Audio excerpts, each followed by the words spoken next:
to the next point. Towards We should ensure us. whatever we see is clear. That means work is being done. We can see that it is in opposite direction.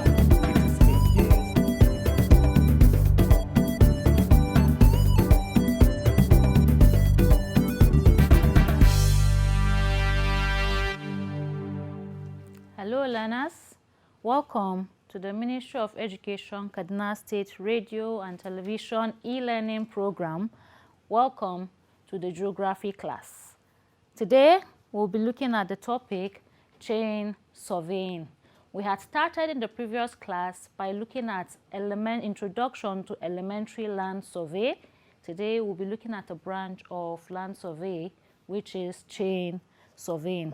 During the course of our studies today, we'll be looking at an introduction, which is a brief outline of what we did in our last class. We'll look at the definition of chain survey. We'll look at chain surveying instruments and their functions. We'll also look at advantages of chain surveying as well as the disadvantages of chain surveying. Now let's go to the introduction. During our last class, we had defined some terms which includes land surveying and land surveying.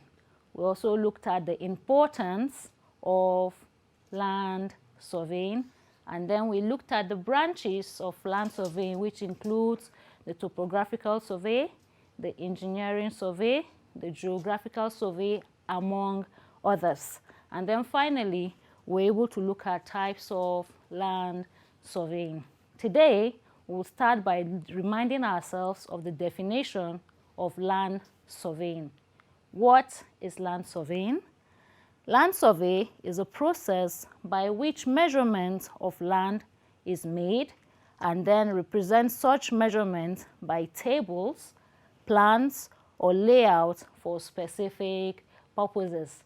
During our last class, we were able to show us a picture of a plan and layout and also a table when we were talking about land surveying. Next, we'll be looking at the types of land surveying. During our last class, I said we had 6 types. We'll take them one after the other. We have 1, chain surveying, 2, traverse surveying, 3, aerial surveying, 4, triangulation surveying, 5, plane table surveying, and 6, hydrographic surveying. During this lesson, our concentration is going to be on chain surveying. What is chain survey? Chain survey refers to the direct linear measurement of an area. It is the branch of surveying in which only linear measurements are made in the field. When we say linear measurements, we're talking about measurements that are taken in straight lines. That is why we say linear from the word line. It involves the use of distance measurements only, but it forms the foundation on which advanced surveying methods are based. When we're talking about surveying, we mentioned 6 other types. So the first form of surveying is the chain surveying. All other forms of surveying are derived from chain surveying. It involves the use of simple procedures and instruments. It is the simplest and oldest form of surveying. Now, let's look at some of the chain surveying instruments that we have. We have 1, the ranging pole, 2, the measuring tape, 3, the offset staff, 4, the station peg, 5, the optical square, 6, the Gunter's chain, 7, the arrows or pins, 8, the steel band, 9, the Watkins clinometer, and 10, the field book. Now, depending on what books you're using, there might be more instruments, but these are the basic ones. We'll explain a number of them. We'll explain them by looking at their functions and the description, that is what they look like. But before we do that, we have a picture or a diagram of some of the surveying instruments that have been mentioned. We have the Gunter's chain, we have the pins, we have the pegs, or what I call the station pegs. We also have the ranging poles, or like some other people will call it, the ranging rods. And then we have the plumb bob. These are just a few of the instruments that we have. Now, let's look at their description and their functions. Number one, we have the ranging pole. What is a ranging pole? It is made of light metals or seasoned wood, and it is between 1.8 meters to 3 meters in length. Now, when we say light metals, we mean metals that are not heavy, because these equipments need to be carried out into the area where surveying work would be done. It is not the only equipment. If they're so heavy, it will be very hard for the surveyor to carry them out. They are of two types, either made of light metal or seasoned wood. That is wood that has been treated so that it will not rot or get damaged easily. It is painted in alternate bright colors such as white, red, and black to make it visible from afar. It has an iron shoe at one end to allow it to be fixed into the ground. When we go further, I'll show us a diagram and I'll explain what we mean by iron shoe and then talking about the bright colors. However, let's look at the functions of the ranging pole. We have two main functions. One, it is used for marking stations. Two, it is also used for marking straight lines. Remember, we said chain surveying are linear measurements and they are measurements of distance. When we say stations, we're referring to points. We'll talk about stations as we continue with our lesson. Now, this is a diagram of a ranging pole. You can see it's, we say 1.8 to 3 meters long, and then it has alternating, this particular one has an alternating white and yellow, deep yellow color. Those that are white, red, and black. Like we said, it is so that whoever is standing or viewing the poles will be able to make accurate measurements. You'll be able to see it from wherever you are. We'll look at the second instrument, which is what we call the arrows or pins. They are painted steel wires or pointed markers. They are about 381 millimeters or 15 inches long. It is bent at the top into a ring, and a red piece of cloth can be tied to make them easier to see. It is also painted in bright colors to be seen easily. Now, you notice chain surveying instruments say they must be seen easily because you're out in the sun taking measurements from one distance to another. And surveying practices are not carried out by one person. You either have 2 or 3 people at the minimum so that you'll be able to communicate. And these instruments are able to communicate certain languages to individuals. They need to be visible. They need to be visible to be able to be effective in taking such measurements. What are the functions of these pins or arrows? One, it is used during chaining for marking off chain length as measured. When we say chain length, we're referring to the Gunter's chain. We'll see that as we move along. So these pins or arrows are used to mark the length of a chain. The second thing is it is also used for marking stations. This is the second time we're mentioning stations. We'll talk about it as we go further.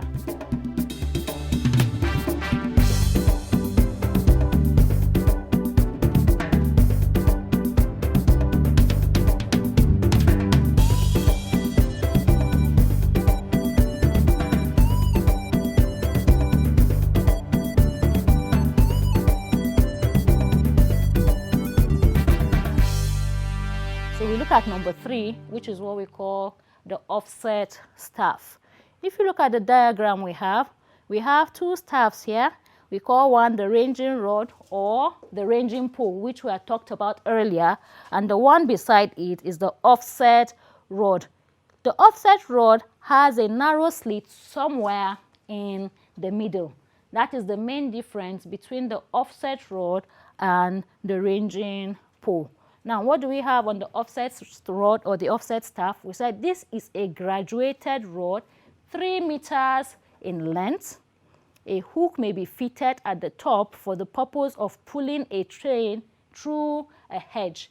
The slits that is in between is so that you can pull a chain through it. Each telescopic link is 0.3 meters or 30 centimeters in length. That is from one offset rod to the next is usually a distance of 30 centimeters. What is the offset rod used for? It is used for taking short offset measurements.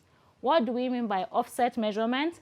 We said we take chain survey is for taking measurements, that is length and breadth. During the course of taking a measurement, there might be physical features that are there that you want to measure their distance from the chain measurement. Now, that physical feature you're measuring is what we call the offset. That is why you need the offset staff. Number 4, we have the Gunter's chain. Now, when you keep on saying chain, we're referring to the Gunter's chain. What is this Gunter's chain? It consists of a series of dumbbell-shaped links of steel wires joined together by 3 small rings. The chain has 100 links and it can be 66 feet or 100 feet long or 20 meters or 30 meters in length. So if you're taking your measurements in feet, it is either a 66 feet Gunter's chain or a 100 feet Gunter's chain, or if your measurements are in meters, you have a 20 meters or 30 meters Gunter's chain. At every meter of the chain, there is a brass tag or tally to aid reading. When we say tag, you know, when you buy a new dress, there's normally a paper showing you the size of the dress. That is a tag. This chain also has such tag at every meter reading. Since it is a chain, you might not be sure of what you're doing. The tag is to help you to be able to understand very quickly the measurements that you are taking. Every 5 meters or 10 meters of the chain also carries a different tag for identification. When you use a measuring tape, it's the same thing. You have your measurements in centimeters and in inches on different sides so that you'll be able to identify what you're using. It's the same thing for the Gunter's chain. What is the Gunter's chain used for? It is used in taking short or detailed measurements of length and breadth. Now, this is a diagram of a Gunter's chain. You can see it. It looks like, for those of you that have seen a double bunk bed in boarding schools, it looks like the chain on a double bunk bed, and they're linked severally. Now, when you're using the Gunter's chain to take measurement, it has a handle on both the beginning and the ending part. The measurement starts from the handle. So when you're placing them on the ground for measurement, you start from the handle. Next, we have what we call the station pegs. Station pegs. Some people call it surveyor's pegs.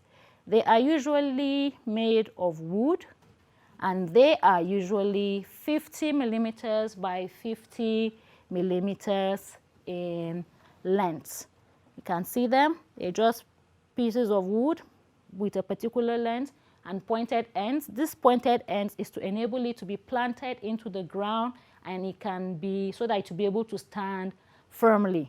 What are their use? They are used to mark stations. When we say stations, I've been mentioning stations. What are these stations? We have residential boundaries, points, and positions of a site. Another example of a station is when you see construction work going on. For example, the construction of gutters or culverts, they take measurements of the length or the width of such gutters, and they have this wood that they place on one side and the other to give them an accurate measurement of the area that they are going to build this gutter on. That is what the station peg is all about.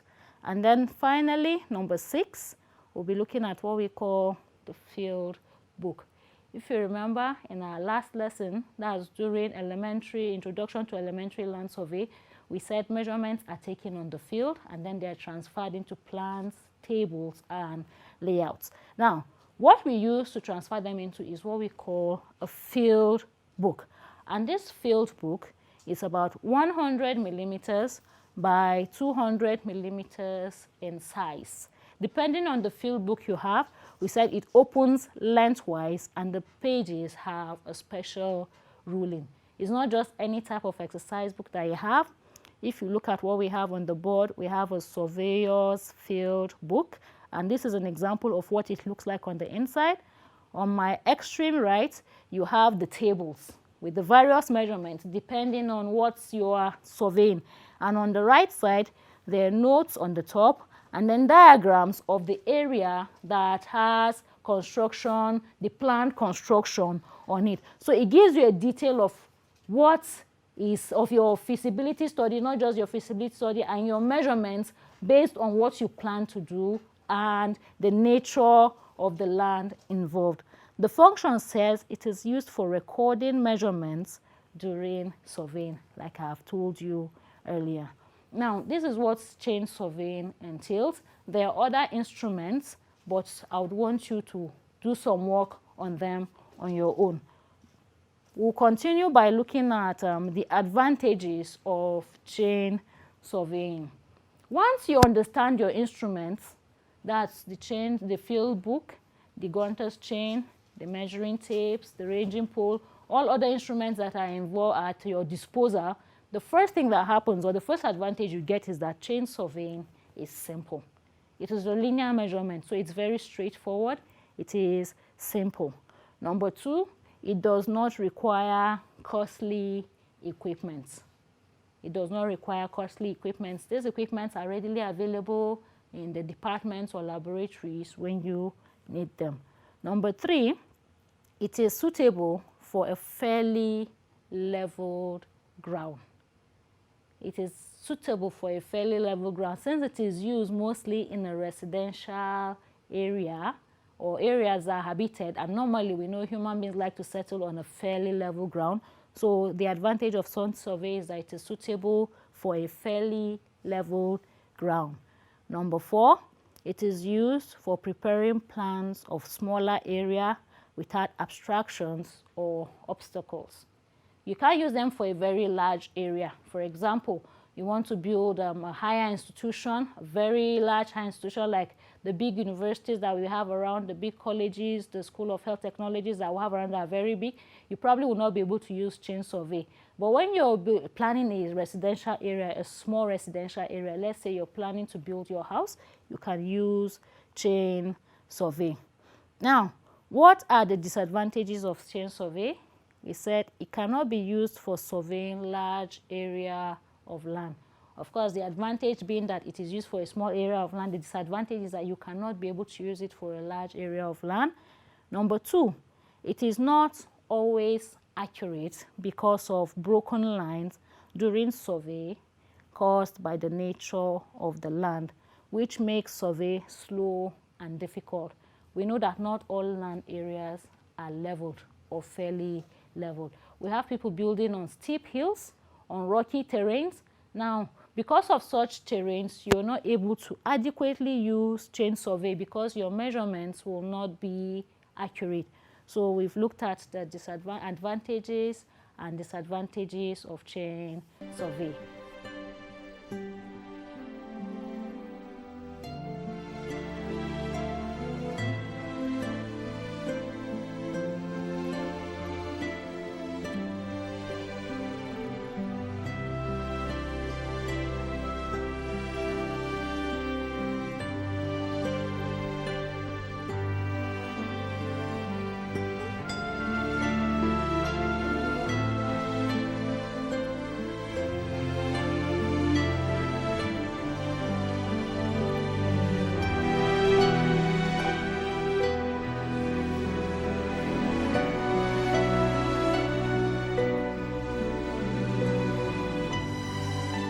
I'll summarize the lesson before we finish. That is for the purpose of emphasis, and these are topics that might come out in your exam, so please pay careful attention. We said during the course of our lesson, we defined land surveying, and then we talked about the types of land surveying, which includes chain surveying, traverse surveying, among others: aerial surveying, triangulation surveying, plane table surveying, and hydrographic surveying. And our concentration was based on chain surveying, where we said it is based on linear measurements, where we measure length and breadth. And we said we had several instruments that we used for our measurements, which includes the ranging pole, the measuring tape, the offset staff, the station peg, the optical square, the Gunter's chain, arrows or pins, steel band, Watkins clinometer, and finally the field book. We now went further to describe these instruments as well as their functions. We also showed you a diagram of what they looked like. We talked about the ranging pole. We talked about its length being 1.8 to 3 meters. And we talked about the colors. We said it has bright colors, which can be white, black, or red. And the purpose these colors are there is because so that you'll be able to see them from a distance. The surveyor carrying out these measurements will be able to see them from a distance. The same thing with the pins. So that you'll be able to see them from a distance, they have bright colors, red and white. In fact, for the pins, you can also have a red cloth on it to make it more visible. We also talked about the advantages of chain surveying. We said that it is good for use in a relatively level land. We also said that it is a simple form of taking measurements. It is the simplest form. Chain surveying is actually the oldest form of surveying. We now went on to the disadvantages of chain surveying, where we said that it cannot be used in a large area of land because of the nature of the land. It will not give you accurate measurements because there's a presence of broken lines. So that is what we're able to do today. But before we go, I'd like to give us an assignment so that we'll practice what we have learned today. We have 3 questions. The first question is, 1, what is chain surveying? I take it again. What is chain surveying? 2, describe 6 chain surveying instruments and their functions. Describe 6 chain surveying instruments and their functions. Number 3, state the advantages and disadvantages of chain survey.